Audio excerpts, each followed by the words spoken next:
Buenos días hermanos, ¿cómo están? Me toca a mí en esta mañana poder compartirles el mensaje devocional y en estos días se venía mencionando, o también se venían a mi mente, dos palabras que se estaban repitiendo mucho a lo largo de estas 2 semanas, casi tres, y son la palabra santidad y comunión. Estábamos viendo estas palabras justamente en la reunión de varones. Comenzamos hablando en Romanos capítulo 12, versículo 1, que decía: así que hermanos, os ruego por las misericordias de Dios, que os presentéis vuestros cuerpos en sacrificio vivo, santo, agradable a Dios, que es vuestro culto racional. También en la actividad de jóvenes, en Primera Juan capítulo 1, versículos 5 al 7, se hablaba acerca de las condiciones para la comunión. Veíamos unos versículos que dice el 5: este es el mensaje que hemos oído de él y os anunciamos. Dios es luz y no hay ningunas tinieblas en él. Si decimos que tenemos comunión con él y andamos en tinieblas, mentimos y no practicamos la verdad. Pero si andamos en luz, como él está en luz, tenemos comunión unos con otros y la sangre de Jesucristo, su Hijo, nos limpia de todo pecado. ¿Sí? Aquí se hablaba más de la comunión.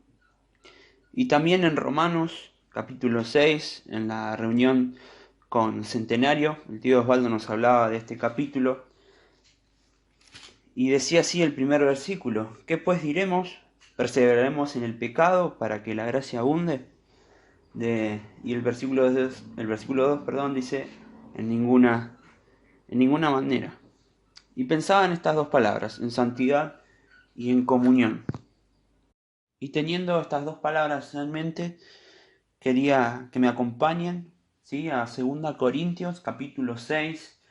Vamos a seguir con 2 Corintios, ¿sí? Capítulo 6, versículo 14 al versículo 16. Y el título de esta pequeña porción es que se separen del mal. Y esta porción de Corinto es una de las exhortaciones que Pablo le hace a la iglesia de Corinto, hablándoles acerca de que se separen del mal.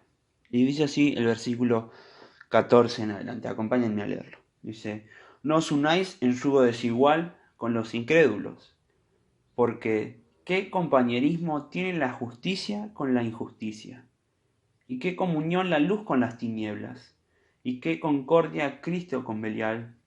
¿O qué parte el creyente con el incrédulo? ¿Y qué acuerdo hay entre el templo de Dios y los ídolos? Porque vosotros sois el templo del Dios viviente. Y ya Pablo en su primera carta les habría escrito acerca de esto, de que deberían apartarse del mal y que aprendan que ahora son templo de Dios. 1 capítulo 6, versículo 18 dice: huid de la fornicación. Cualquier otro pecado que el hombre cometa está fuera del cuerpo, mas el que fornica contra su propio cuerpo peca. ¿O ignoráis que vuestro cuerpo es templo del Espíritu Santo, el cual está en vosotros, el cual tenéis de Dios, y que no sois vuestros? Porque habéis sido comprado por precios. Glorificad pues a Dios en vuestro cuerpo y en vuestro espíritu, los cuales son de Dios. Y sabiendo que somos templo de Dios, ¿qué compañerismo podemos tener con el pecado? Pablo habla fuertemente en estos dos capítulos, el capítulo 6 de 1 Corintios y el capítulo 6 de 2 Corintios. Realmente habla Pablo con firmeza, y en estas preguntas, y en cada una de las preguntas que Pablo hace, son todas retóricas. ¿Qué compañerismo? ¿Qué vínculo? ¿Qué relación amistosa? ¿Qué asociación? Me gusta mucho cómo la versión de la NTV se refiere a estos pasajes y dicen lo siguiente: no se asocien íntimamente con los que son incrédulos. ¿Cómo puede la justicia asociarse con la maldad? O en este caso la injusticia. ¿Cómo puede la luz vivir con las tinieblas?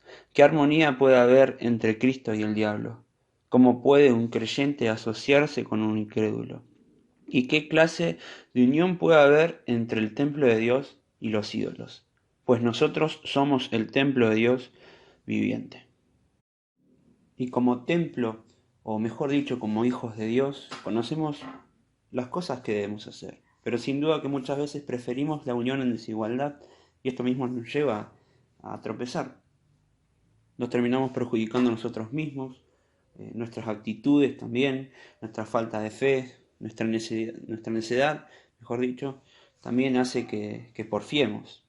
Y así nos terminamos apartando nuestro corazón y permitimos todo aquello que está mal para un hijo de Dios. Y nos terminamos lastimando a nosotros mismos.